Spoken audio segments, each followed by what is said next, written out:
Hi, I'm Tony Cooper and welcome to Dev Diary number 3 for Time Scavengers. This month's Dev Diary is going to be a bit of a special update on the making of Kayla's delivery vessel, but first, a quick rundown of this month's work.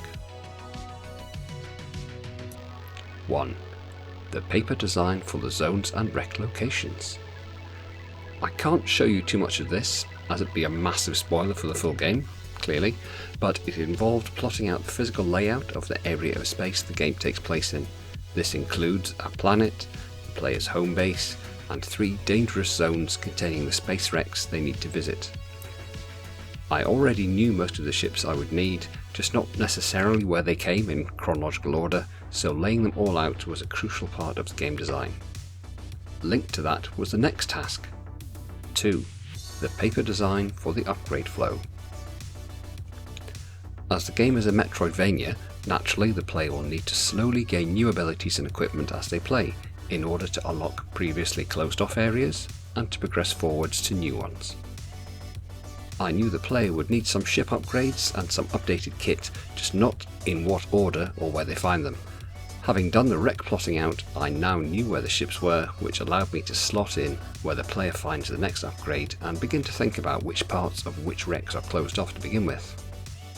That last bit will evolve as I actually do the level design of the wrecks themselves, but at least I have a basic setup for now.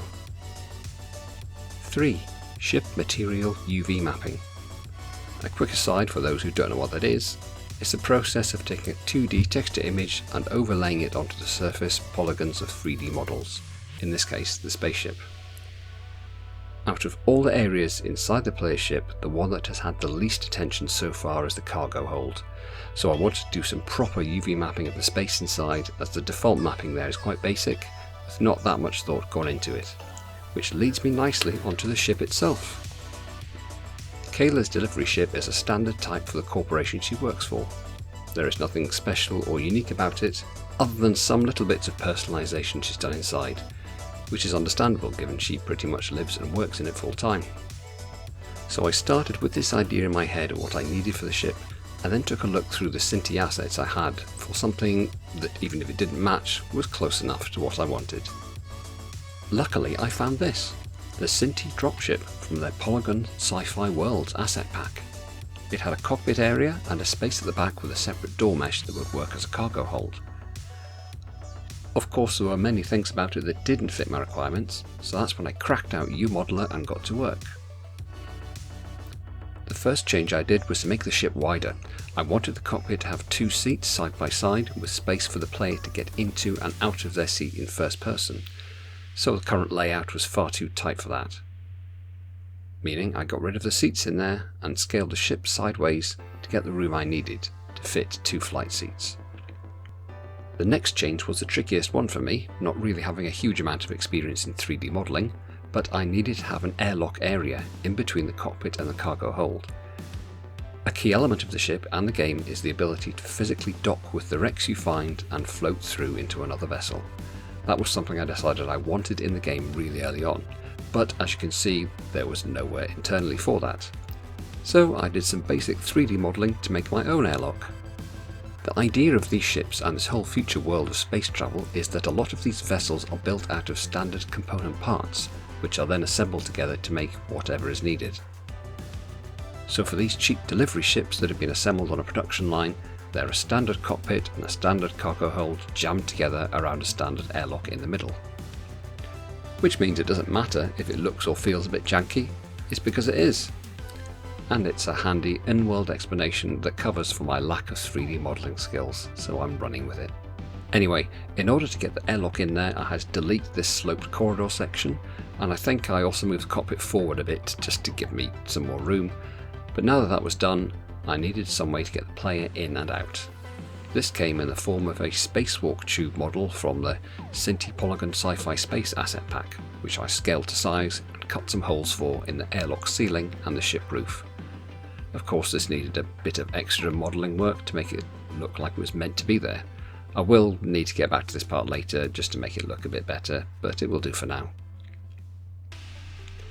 So with the airlock done, the next task was remodelling the cockpit. As I mentioned earlier, I had made it wider to fit 2 chairs and set one of them up so that the player can sit down on it, but I wanted more than that. In the same way as some big truck cabs have a space in them for a bed and basic facilities, I wanted this delivery ship to have the same. After all, Kayla essentially lives there. I did originally think about having a little bunk in the cargo hold, but in the end decided it would be better to have it in the cockpit itself. So I did some remodelling and created a space beneath the main cockpit area for a small bunk. I also had to make a set of stairs to link the bunk area to the cockpit and have it meet up with the airlock door properly. I've only just recently carved door holes for these, so they will need some more setup after the prototype is done. For now, they exist, and that's all I need. And the last big chunk of work was the cargo hold. Now, this hadn't been touched at all from the original Cinti model for months and needed a bit of attention. So I kit bashed an elevator to get the player from the airlock and back, because seriously, screw ladders, and then got to work on the UV mapping that I mentioned earlier, as well as having a play around adding some other visual details to see what worked and what didn't. I decided to add some storage pads on the floor to visually show how many items the hold can contain in terms of size, and these are actually tables, just flattened and aligned inside the floor. After the prototype is done, I will obviously need to modify these to remove the hidden pieces that I don't need, but for now they do the job. And the crazy thing is, no one knows they are actually tables. No one. Obviously, I could go crazy and add loads more effects and detail that I want, post-processing different areas of the ship and so on, but since this is still in the prototype stage, what I have now is more than enough. When the game gets into full development, I'll be concentrating on one area at a time rather than the scattershot a bit of everything that I have to do to get the key mechanics done. So at that point, I'll come back to the ship and give it all the love it needs.